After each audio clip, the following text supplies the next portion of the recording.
What's up guys, Bryan here. Welcome to the third video of the funk playing series. So today we can have a mess about with foot tapping. So tapping your foot whilst you're playing and counting with the metronome. First of all, set your metronome to 90 and have that on every beat, and we're counting in 4/4 time. So 1, 2, 3, 4, 1, 2, 3, 4, and just try tapping your foot along to every single beat for a start. That should help you stabilize a little bit more physically, and you can kind of get into the groove a bit more, really feel it.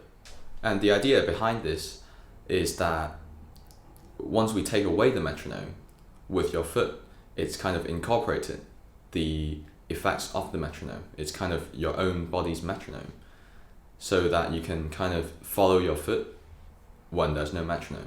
And this is a great thing to have, especially for beginners when they're struggling to keep time.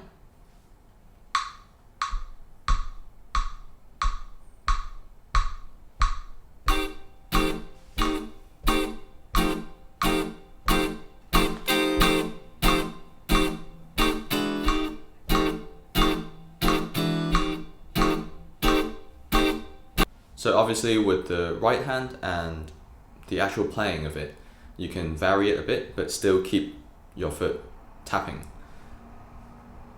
And I'm not sure if you can see it on here or hear it, but that's what my foot was doing. It was tapping just like the metronome on every beat. What you can do next is tap your foot less, so that you're giving yourself less information to hang on to whilst you're playing. For example, I can tap my foot on the 1 and the 3. 1, 2, 3, 4, 1, 2, 3, 4.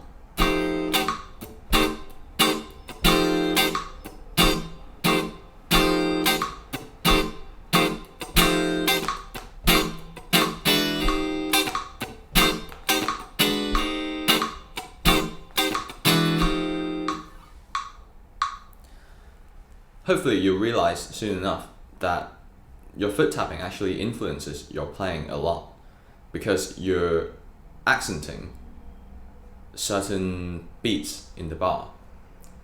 And by doing so, your hands might feel a bit more obliged to accent certain notes, certain beats of the bar, certain rhythms.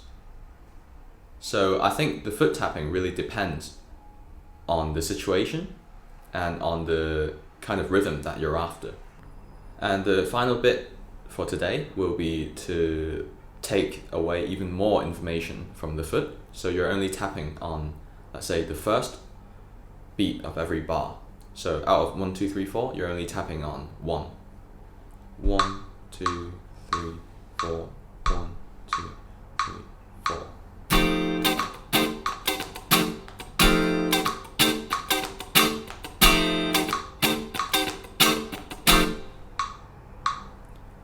And that should hopefully get you to feel the pulse a bit more relaxed, because you're not constantly going 1, 2, 3, 4, which might lead to a lot of rushing, or even dragging in some cases. If you're feeling the music more sparsely, your whole body really relaxes and the music kind of flows more, and you'll flow with the music a lot more as well together. And obviously if you tap only on the 2, for example, that might be a bit more challenging, because you might be inclined to tap your foot always on the 1 after having practiced that for a while. But let's try it. 1, 2, 3, 2, 3, 4.